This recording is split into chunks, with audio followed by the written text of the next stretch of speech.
John Miller wiped sweat from his brow as the setting sun painted his cornfields golden. Another day of backbreaking work on a farm that barely sustained itself. At 42, with weathered hands and deepening crow's feet, he'd grown accustomed to solitude since his wife's passing 3 years ago. The first unusual sign was his cattle's behavior, restless lowing and pressed against the far side of their enclosure. Then came the sound, a high-pitched whine cutting through the evening quiet, followed by a tremendous crash that shook the ground beneath his boots. "What in heaven's name?" John muttered, grabbing his shotgun from above the door more from habit than intention. Following a trail of disturbed earth and broken cornstalks, he discovered a smoking crater at the edge of his property where it met the forest. The craft wasn't large, perhaps the size of his pickup truck, with an iridescent hull that seemed to shift colors in the dying light. More shocking was its occupant, thrown clear of the wreckage and lying unconscious among crushed vegetation. She appeared almost human, save for the silvery blue tint to her skin and delicate, fin-like protrusions where ears would be. Most striking was her swollen abdomen, unmistakably pregnant. Thin rivulets of phosphorescent blue liquid trickled from a gash on her forehead. John's first instinct was to call authorities, but something gave him pause. The alien woman's face contorted in pain, her hand protectively cradling her belly even in unconsciousness. Against all rational judgment, he set down his shotgun. "Lord help me," he whispered, carefully lifting the surprisingly light figure. "Don't you die on me now." Back at the farmhouse, John settled her on his couch, tending her wound with gentle hands. He'd expected alien anatomy to be incomprehensible, but her injuries seemed treatable with conventional first aid. Hours passed before her eyes fluttered open, startlingly human except for violet irises that seemed to glow from within. She recoiled initially, a musical language tumbling from her lips before she winced, touching fingers to a metallic device at her throat. "Please," she finally said in accented but clear English. "Not harm. Baby." "I'm not going to hurt you," John assured her, keeping his distance. "What's your name?" After studying him with unnerving intensity, she replied, "Neria. Of House Lumina, 7th colony of Asteria." Her hand never left her abdomen. The child's father was human. "They hunt us both." John's skepticism must have shown, as Neria struggled to sit upright. "Your government knows of my people. The military seeks my child for its genetic potential. Others from my world wish to prevent such hybrids from existing." Tears formed in her eyes. "We only wish to live peacefully." "Why my farm?" John asked, still processing the impossibility before him. "Not intentional. Damage to navigation when escaping orbital patrol." She grimaced suddenly, doubling over. John instinctively moved forward. "Is it the baby?" "No. Internal injury." Neria's breathing stabilized after a moment. "Ship's emergency beacon activated during crash. They will come, both sides." The rational part of John's mind screamed to contact authorities. Yet something in her desperate expression reminded him of his late wife in her final days, the same vulnerability, the same fierce maternal protection. "How long until they find you?" "Hours, perhaps. My ship's disruption field may delay detection." John straightened, surprising himself with his decision. "We need to hide any evidence of the crash. I have a storm cellar, not comfortable, but it's shielded by several feet of earth and metal." For the first time, Neria's expression softened. "You would shelter us?" "I'm probably crazy for doing this," John admitted, "but I'm not handing over a mother and child to people who mean them harm." He peered through the window at the distant glow of the crash site. "Can you walk? We need to move quickly." As they made their way across the darkened farmyard, John realized his quiet life had irrevocably changed. Something larger than himself had literally fallen from the sky, and regardless of the consequences, he knew he couldn't turn away. Dawn broke with the distant thrum of helicopter rotors. John peered through dusty cellar windows, counting 3 black SUVs approaching his driveway. Neria sat huddled in the corner, her luminescent skin providing the only light in their underground hideaway. "Government agents," he whispered. "How did they find us so quickly?" "Residual energy signatures," Neria explained, her voice weakening. "My ship's core leaves distinctive radiation." A sharp knock echoed from the farmhouse above. John squeezed Neria's shoulder reassuringly before climbing the ladder. He took a deep breath, composing his features into a mask of confusion before opening his front door. "John Miller." A stern-faced woman in a charcoal suit flashed credentials too quickly to read. "Lieutenant Deborah Foster, Department of Special Sciences. We're investigating an atmospheric anomaly detected in this vicinity last night."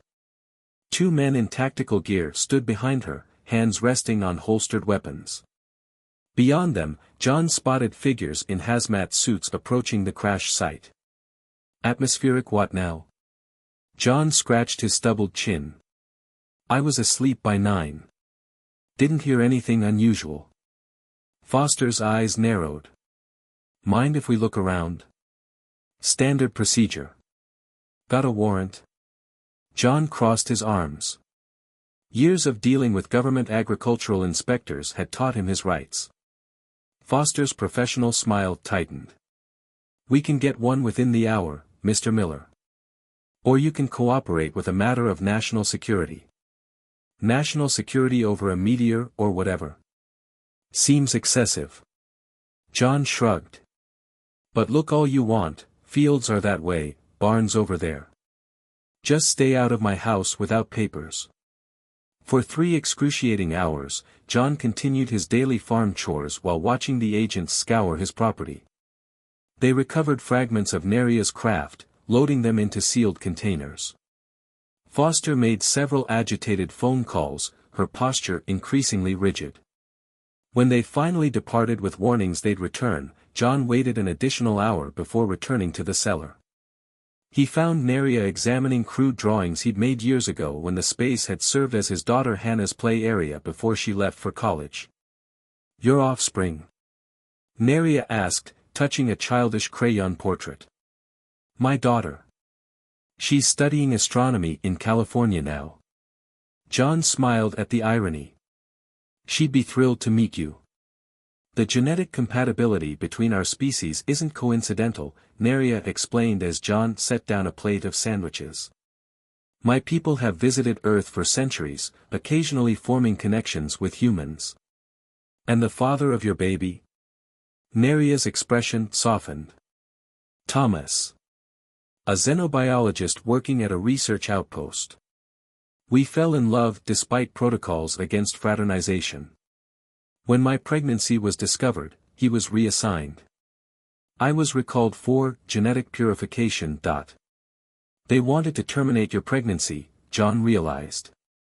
"Both sides have their reasons to fear this child.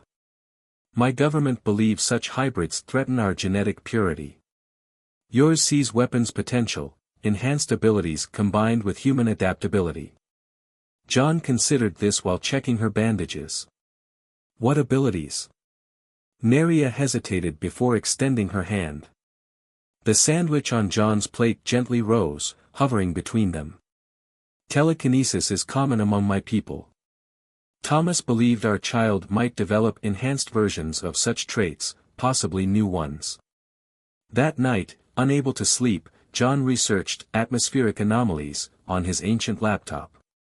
Government sites mentioned nothing, but conspiracy forums buzzed with reports of military movements and radiation teams deployed across 3 counties.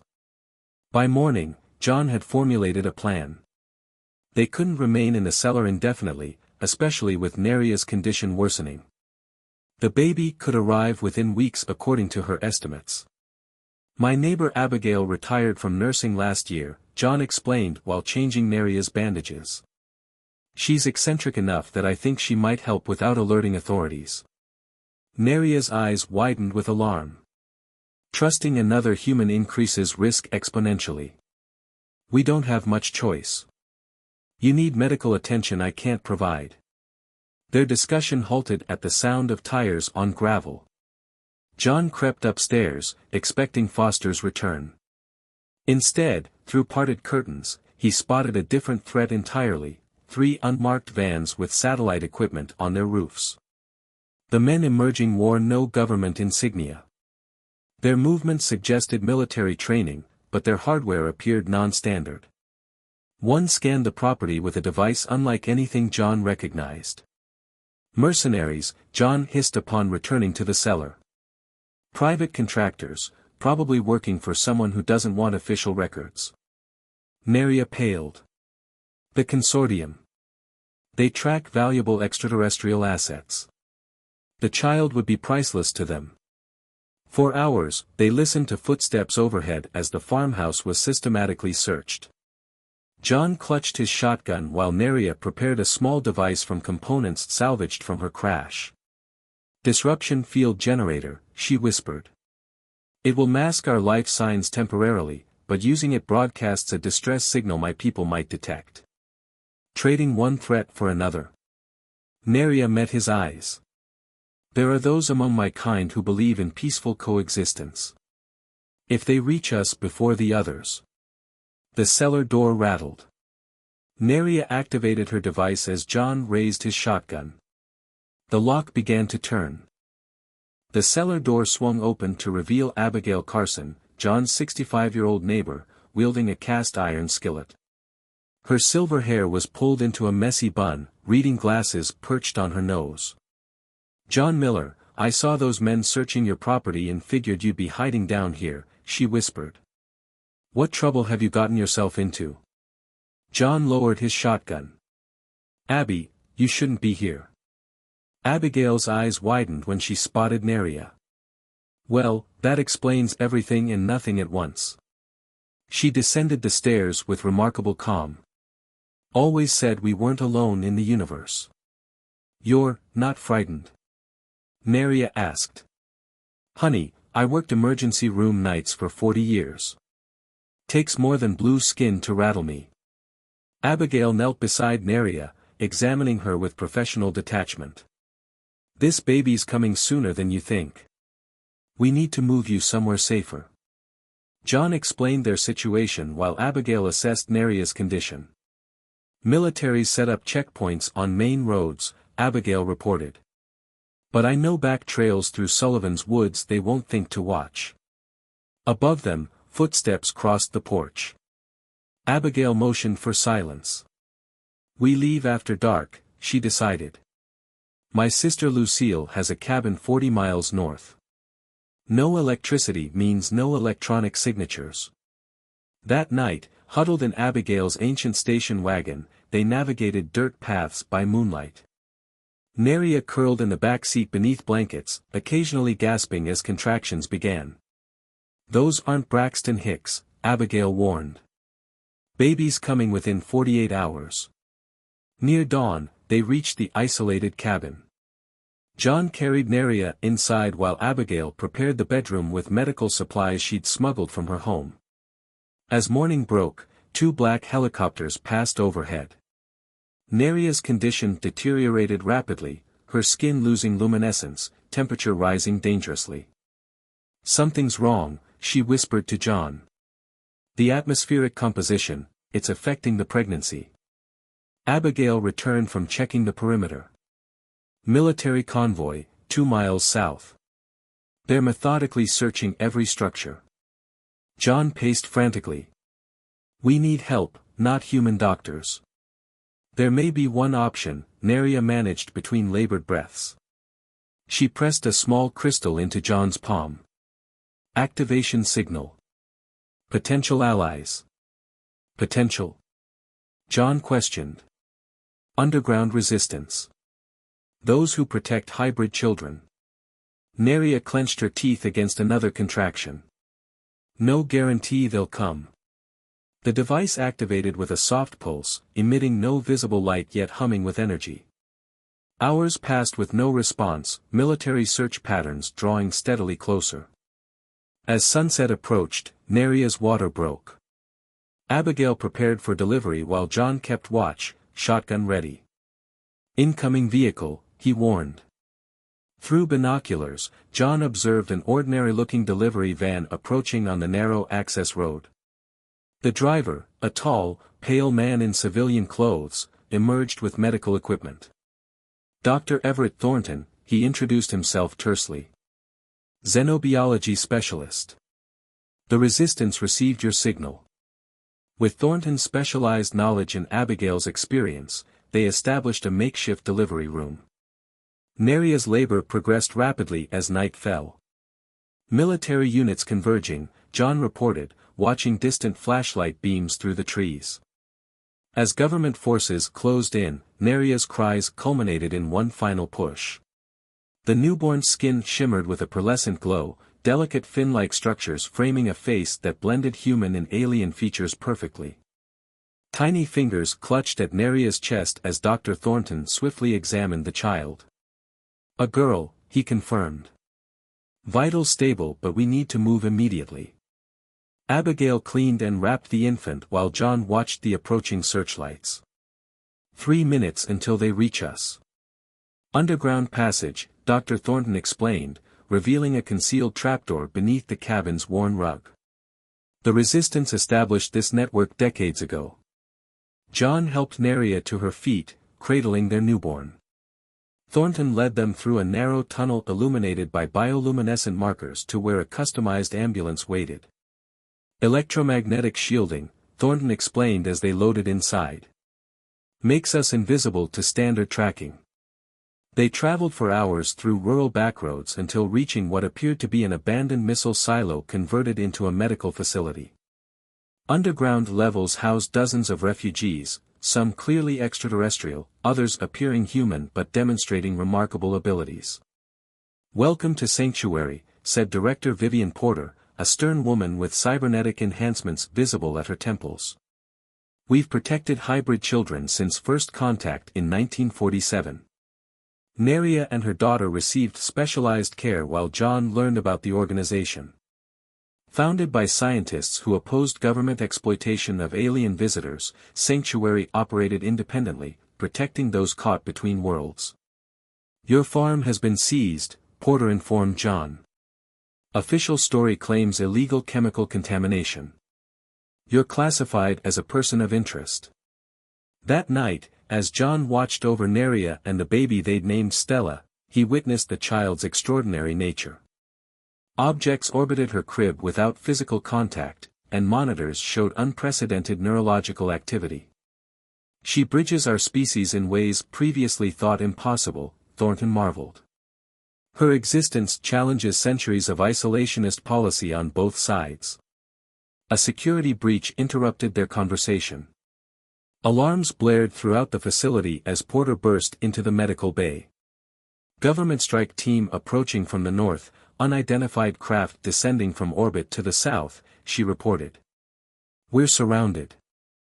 The facility's emergency protocols activated instantly. Blast doors sealed medical sectors while combatants deployed defensive positions. John found himself armed alongside Resistance fighters, former military personnel who'd discovered the truth and defected. "We've identified the orbital craft," Porter announced. "Asterian diplomatic vessel." Neria's eyes widened. "The Progressive Council. They oppose the purists." On surveillance feeds, government forces established a perimeter. Major General Richard Blackwood stepped forward with a megaphone, "We have authorization to use lethal force. Surrender the extraterrestrial specimens immediately." Simultaneously, the Asterian ship landed in a clearing. 7 tall, blue-skinned figures emerged in ceremonial attire, led by Ambassador Lysander, Neria's estranged brother. A diplomatic incident would be unfortunate, Lysander communicated to the human forces. "This facility operates under interplanetary protection treaties. Your superiors prefer remain classified." Porter seized the standoff opportunity to evacuate non-essential personnel. John helped move Neria and Stella toward emergency transports. "The child represents our future," Neria whispered, watching Stella manipulate light particles above her blanket. "Neither fully human nor Asterian, but something magnificent, a bridge between worlds. Negotiations above ground grew tense. Both sides made demands while concealing their true intentions. The resistance leadership recognized neither could be trusted completely. Then Stella began to glow intensely, emitting harmonic frequencies that penetrated the entire complex. Electronic systems fluctuated as the infant's consciousness somehow broadcast itself, connecting minds across species barriers. For precious seconds, humans and Asterians experienced shared consciousness. They glimpsed a future where cooperation yielded technologies to heal Earth's environment and expand peacefully into the stars. They felt the potential within the child, not as a weapon or genetic aberration, but as evolution's natural progression. The psychic event ended abruptly, leaving stunned silence. Ambassador Lysander approached Neria's chamber with transformed understanding. The Harmonious Path faction now controls our council, he informed her. We offer sanctuary on our homeworld, for you, your child, and... He glanced at John, her human protectors. General Blackwood, similarly affected, negotiated terms, official denial of all events, classified accommodation for Earth-based hybrids, and preliminary diplomatic channels between governments. As dawn broke, John faced his choice. Return to a fabricated life under surveillance, or join the stars with his newfound family. Earth will always be home, he told Neria, watching Stella's tiny hand grasp his finger. But family means following where love leads, even across galaxies. 3 days later, as the Asterian vessel broke atmosphere, John watched his planet shrink below. Stella slept peacefully in Neria's arms, dreaming of worlds united by understanding rather than divided by fear.